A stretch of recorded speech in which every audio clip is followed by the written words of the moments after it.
Hello friends, welcome back to my channel. இன்றைக்கி நம்ம பார்க்கக்கூடிய ரெசிபி எல்லாருக்கும் ரொம்ப பிடிச்ச முட்டை பரோட்டாங்க.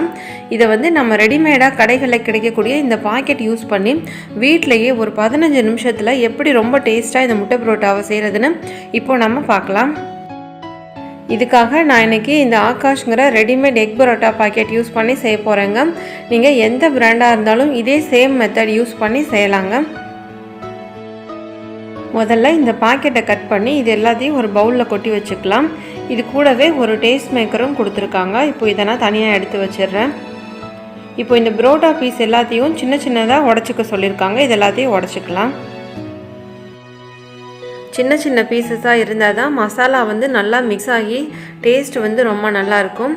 அதனால் இந்த மாதிரி நல்லா சின்ன சின்ன பீசஸாக உடச்சி எடுத்து வச்சுக்கோங்க.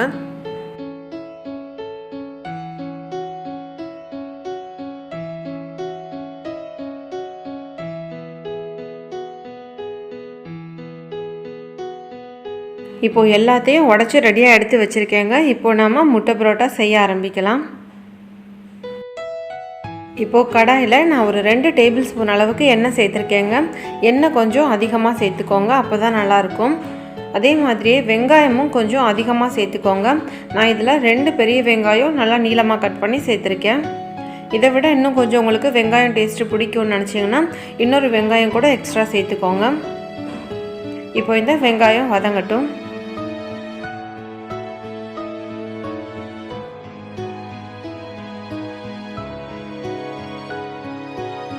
வெங்காயம் வதங்கிட்டு இருக்கும்போதே இது கூட கொஞ்சமாக கருவேப்பிலையும் ஒரு 3 பச்சை மிளகாய் நீளமாக கட் பண்ணி எடுத்து வச்சுருக்கேங்க. இப்போ இதையும் சேர்த்து நல்லா வதக்கிக்கலாம்.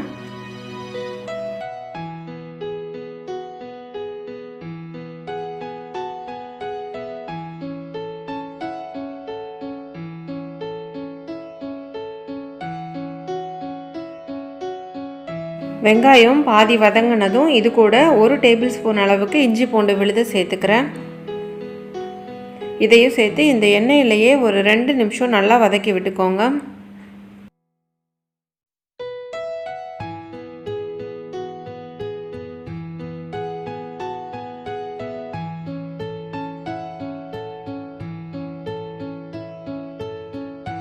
வெங்காயம் பச்சை மிளகாலாம் நல்லா வதங்கிருச்சுங்க.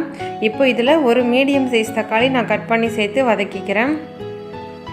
தக்காளி நல்லா வதங்கட்டும்.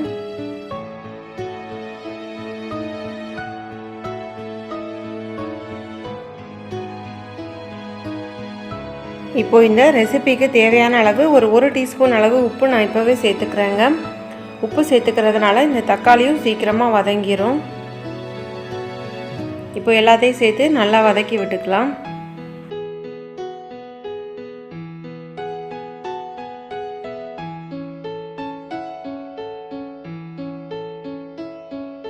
இப்போ இதில் நான் ஒரு 3 முட்டை சேர்த்துக்கிறேன்.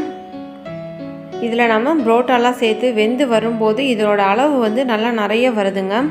இதை தாராளமாக ஒரு 2லேருந்து 3 பேர் சாப்பிட்லாம். அதனால் உங்களுக்கு முட்டையோட டேஸ்ட்டு பிடிக்கும்னா இதில் ஒரு 4லேருந்து 5 முட்டை வரைக்கும் கூட நீங்கள் சேர்த்துக்கலாங்க. உங்களுக்கு விருப்பம் இருந்தால் சேர்த்துக்கோங்க, இல்லைனா ஒரு 3 முட்டை மட்டும் சேர்த்துக்கோங்க.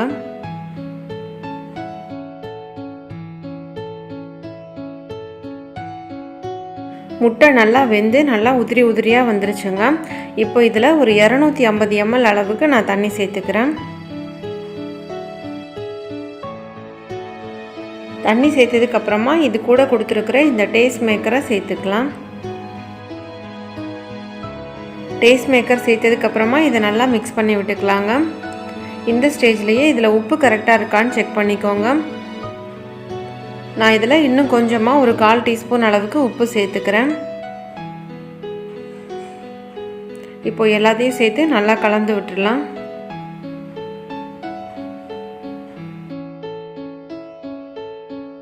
தண்ணி கொதிக்க ஆரம்பிச்சிருச்சு. இப்போ நாம் உடச்சி ரெடியாக எடுத்து வச்சுருக்கிற இந்த ரெடிமேட் பரோட்டாவை சேர்த்துக்கலாம்.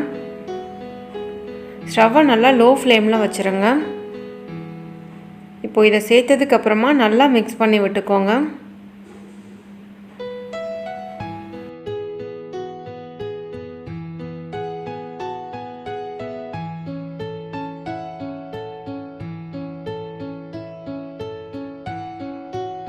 இப்போது இது கூட ஒரு 1/4 டீஸ்பூன் அளவுக்கு மஞ்சள்தூள் சேர்த்துக்கிறேன். 1/4 டீஸ்பூன் அளவுக்கு மிளகாய்த்தூள் சேர்த்துக்கிறேன்.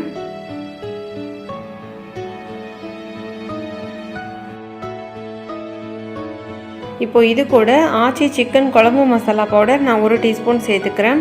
நீங்கள் எந்த பிராண்ட் சிக்கன் குழம்பு மசாலா பவுடர் வேணுனாலும் யூஸ் பண்ணிக்கோங்க. இதை சேர்த்து நல்லா கலந்து விட்டுருங்க.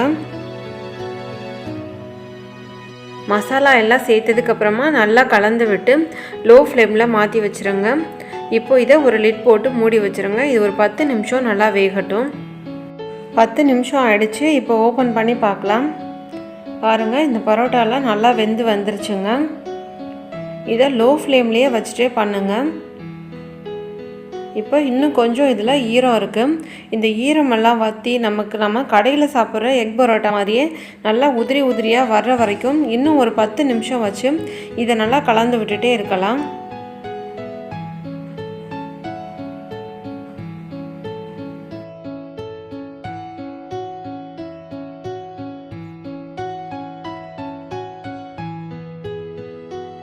கடைசியாக இதில் ஒரு 1/4 டீஸ்பூன் அளவுக்கு மிளகுத்தூள் சேர்த்துக்கிறேன். இது கூடவே நல்லா பொடியாக கட் பண்ணி எடுத்து வச்சுருக்கிற இந்த கொத்தமல்லி தலையும் சேர்த்துக்கிறேன். இப்போ இது எல்லாத்தையும் சேர்த்து நல்லா கலந்து விட்டுக்கலாம்.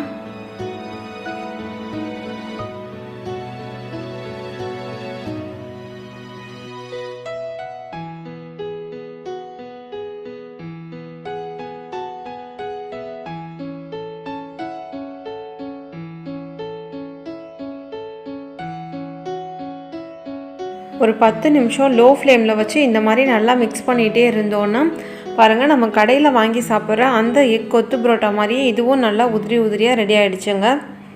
இப்போ நம்ம ஸ்டவ்வை ஆஃப் பண்ணிடலாம். அவ்வளோதாங்க, ரொம்ப டேஸ்டான எக் பரோட்டா ஒரு 15 நிமிஷத்துலேயே இப்போது ரெடி ஆகிடுச்சு. இதே மாதிரியே நீங்களும் செஞ்சு பார்த்துட்டு உங்கள் கமெண்ட் சொல்லுங்கள். இந்த வீடியோ உங்களுக்கு பிடிச்சிருந்ததுன்னா மறக்காமல் எங்கள் சேனலை சப்ஸ்கிரைப் பண்ணி பக்கத்தில் இருக்கிற பெல் ஐக்கானையும் ப்ரெஸ் பண்ணிக்கோங்க.